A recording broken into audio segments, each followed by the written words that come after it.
What's up guys, YST here and welcome back to another Raid Shadow Legends video. And today, as many of you guys may be aware, we did have a poll go up from Raid regarding a faction tournament using the Corrupted Alliance only, where the community had to choose specific factions from the Corrupted Alliance to face specific dungeons in these tournaments. So kind of like a faction games from Deadwood Jedi. And the first one on the list will be starting tomorrow. And it's going to be Fire Night using Demon Spawn only. Now, when we head to the Demon Spawn, I thought, yo, this is going to be really easy. But then I remembered, I've gotten a lore on my account, whereas many of you guys might not. And then I was thinking, if you don't have a lore, which other routes can you take? Because the team that I'll be using, which I will showcase later, will consist of like Prince Kaimar's, Allures, and Kandrathon for waves. But I've also maxed up a few champions to showcase where you don't need to use an allure to be victorious against stage 20. So alright, I'm just going to speak about some top picks in my personal opinion, and then in the comment section below if I miss any, be sure to voice your opinion and I'll keep an eye out for that as well. And then we'll break down the two teams that I prepared, and pretty much that'll be the rest of the video. So the first champion I think is going to be great, of course, is going to be Prince Kaimar, and that will come down to the Seal of Magic, when you can reset the cooldown of all ally skills and fill their turn meter by 20%. So when you come up against wave 2 or the boss itself, you can actually reset those cooldowns, get those skills out that you want, and he's going to be a really strong champion for this. On the second champion, I was actually thinking, who has turn meter manipulation here? And I'll speak about the rest in a second, but there's not a lot from this faction, and that's what we need for the Fire Night. So Countess Lix is definitely an MVP for this, because she attacks twice on the A1 with a weaken, and this is going to help you out to crack the shield. We've then got decreased speed and turn meter manipulation on the A2. So decreased speed, keeping that boss down so you have chance to use these smaller versions of turn meter effects to keep it down. And then on time dilation, kind of, I'd say a budget Kaimar, attacks all enemies, has a chance of placing that block active skills, but also decreases the cooldown of all ally skills except this champion by 1 turn. So this is really strong as well. And this is kind of like an Astral pairing which we can't use today. But fills this champion's turn meter by 5% each time an ally receives a debuff, which could have some use, but we don't want to get debuffed, right? But really, really strong, and I will be using it in one of the teams today. Next up, I'm going to say if you don't have any of these other champions, focus on champions that have abilities like Drexar Blood Twin, where they're hitting multiple times on the A1 ability. Because the quicker you can crack the shield, the quicker you can take control. So just look out for champions like this if you don't have the other ones that I showcase. Kandrathon's going to be great because he attacks really hard on his AoE and helps you to get through the waves more efficiently. Sissia has a drop defense if targets are under burn, and also that chance of placing weaken. So she could really speed up some runs for you. And of course, Duchess Lilitu, if you're struggling to survive and you've got her, she's able to pick your champions up and keep you in the fight, right? So she'll be really strong. I don't want to speak about every champion, but basically the rest of them will be utility just for free time hitters. But in terms of other stuff, it's just, if you don't have better options, then you have to bring them in, right? Who else? Helicath could be good if you want to block the damage of the Fire Night if you don't manage to crack the shield on the first hit, just to survive and don't take as much damage. But once again, 2-time hitter with a weaken. But this is an MVP in Crew Traxxer because on an A1 she attacks 4 times, right? And this is really, really strong for cracking that shield. And if you manage to save this ability, it actually grants an extra turn, so you can get 5 hits out, which is like immediately taking down half of the shield. So she's really strong with the attack aura as well by 24%. An E3 Blood Twin, I was thinking about it. We have got AoE Leech and a 3-time hitter. So he could be a candidate, I guess, but there's no turn meter control. So it's a bit of a sticky one, but just for damage, could be nice. But alright, let's get to the other stuff. Now, you may have seen in the thumbnail that Gorlos is going to be an MVP for this. And why is that? Well, if you've seen from all of those champions there, the only person that had an AoE decreased defense was Sissia, and that is conditional as long as they're under a burn, right? So he's actually the most consistent drop defense champion from this faction, and he also brings some other utilities such as attacking 2 times on the A1 and feels as terminator if they're under these debuffs. The AoE drop defense on a 3-turn cooldown, which is great, and also attacks 1 enemy with a chance of placing decreased accuracy, a HP burn, and getting a terminator fill. But the main thing that we're using him for is this A2, because it's really solid and we don't have other options, right? We have to use the demon spawn. Okay, next up, we're going to be talking about Magnar, strong AoE abilities. And of course, if you're pairing a Gorlos with a Magnar, you're going to start getting some crazy damage out. So hopefully a lot of you guys do have this epic. He was a part of the Mother Cybele fusion, I believe.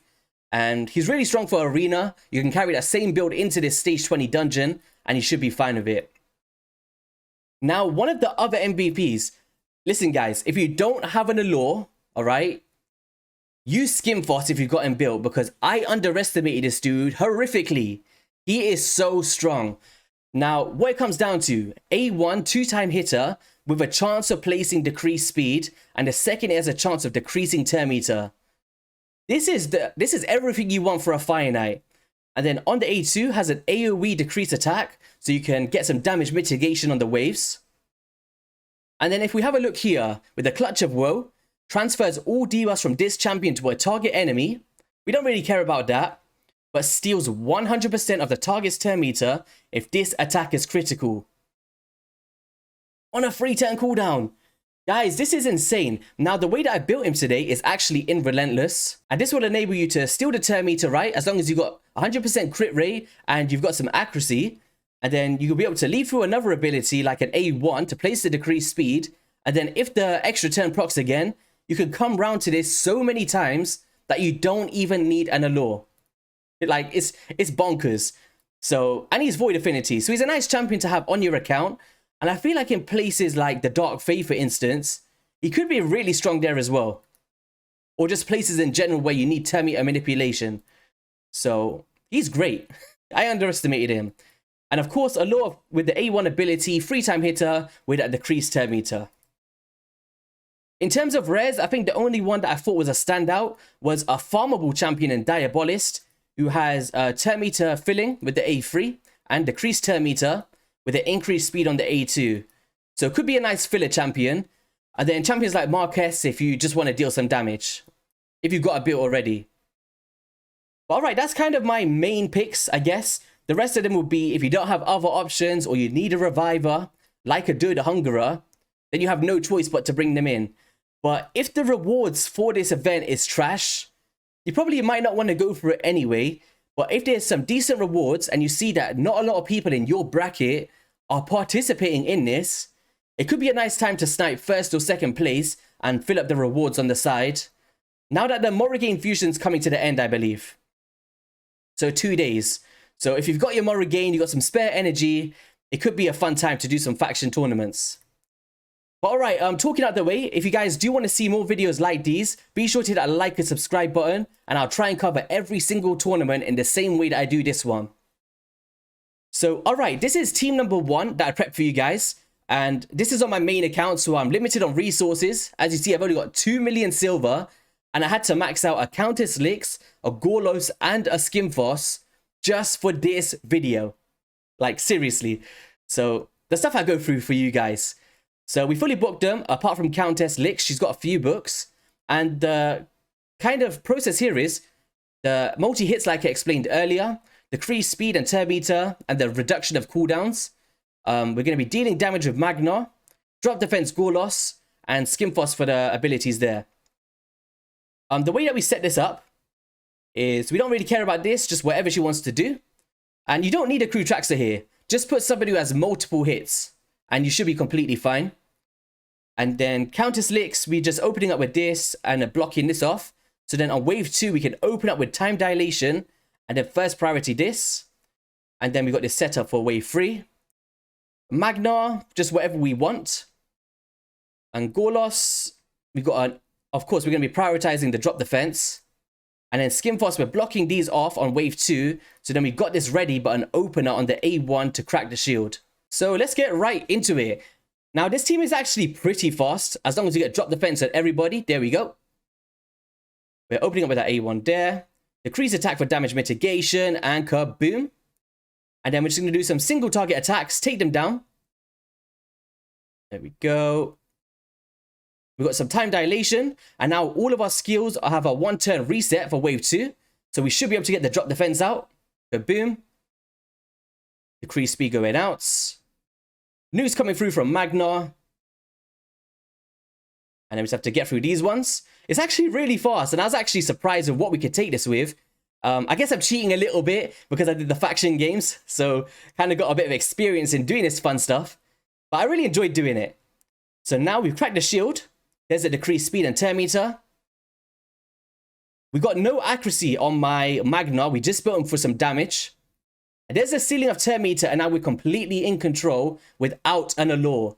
And this is where I said, if you've got a Skimfos, he is going to be MVP. Here we go. And just in general, if you're doing like higher stages and you don't have a second allure, he could be somebody that you can throw in with her and still like keep that turn meter under control. Here we go. No problems whatsoever. Stealing turn meters. And because he's stealing it, he's effectively taking another turn super quick. We got an Ancient Shard, which is great, but 1 minute and 22 seconds with a team like this. And that's really consistent. I've been doing this a lot of times. We're going to go into my second team now, and this is the one that I'll be using personally when this event starts. But I'm stuck between the two. I might actually keep this one. So this is the second team. I'm just going to go boom. Same kind of deal. We're opening with drop defenses. We're blocking off the reset and prioritizing it for the wave 2. We're blocking off on the hunt, so he forces the Butcher's Glee. Same here, but we're going to open up with this one to enable this one to hit harder with the increased attack buff and increased crit damage. And then we're blocking it off on the boss because we just want him to deal damage. Of course, we're blocking this off on the boss with a lure, but the rest is okay. And Magna, same kind of deal. So let's get into this one. Hopefully we can beat that other time. It's going to be hard to beat. Defense going out. Boom. Boom. And Candy's going to come through with the nukes. There we go. Go through to round 2. We're going to reset. Drop defense. We're going to nuke there. And then on Candy's next hit, we're going to enable the one-shot, which speeds up the process. And now against the boss, we're just going to prioritize all of our skills with the A1s. Get some double hits out. And now Allure's going to come through, drop that turn meter, and we're completely in control. Now, Allure has weak affinity for this stage in particular. So I'm actually thinking that Skimfos is better than Allure for stage 20. Now, granted, she has a 3-time hitter to crack the shield. But if you've got other champions to do that, I feel like Skimfos in Relentless is actually better. But that's just my personal preference. But of course, Allure in the higher stages, I think she's a lot better. Here we go. I don't know. Do I take that back? It's weird because Allure has it on an A1 and then Skimfos has it on a cooldown. But then you don't get the weak hit. So it's that balance of which one do you prefer. But alright, we're getting through this one a lot quicker. What was the other one? 1 minute and 22. I believe this one gets to 117. Or 118 in this case, but we did get 117 before. So this is the team that I'll be using as it's around 5 seconds quicker. And I will be participating in this event because I sat and built up the team. So I might as well invest in it now. So in terms of how I've built these champions today, these are ones that I don't use all of the time on my account. But just to give you some idea of how I built them is some random gear on Crew Traxxer. We've got 100% crit rate, okay crit damage, some decent attack, and speed, just to get as much damage out as possible. But she's not built for crazy damage. And in terms of Countess Licks, just some random gear that I put on as well.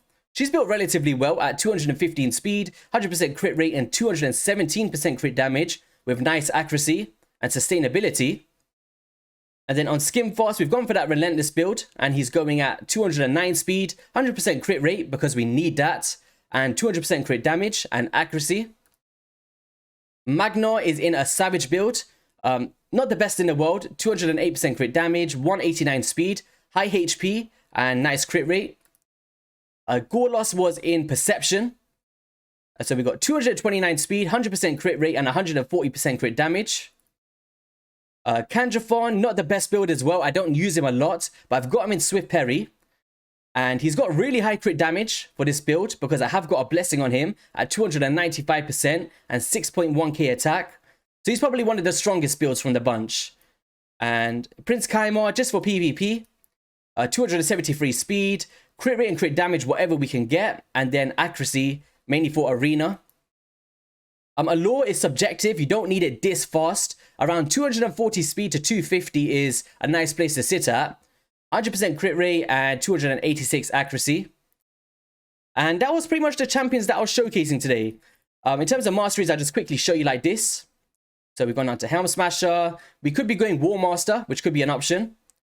So War Master here. On Skimfoss, Magna, we've gone for War Master as well with the defensive tree. We've got Gorlos with War Master as well. There we go. Kanjafon in Helm Smasher. Prince Kaimar with Eagle Eye down at the bottom for accuracy. And Allure for Giant Slayer because that's really important with that free time hitter. So yeah, that is going to be all for the video, guys. If you did enjoy it, be sure to hit that like and subscribe button. And I will be getting out some more videos for the new faction tournaments as they kind of come out. And yeah, should be a pretty fun time if you guys do participate in these tournaments. Catch you guys in the next one, and peace.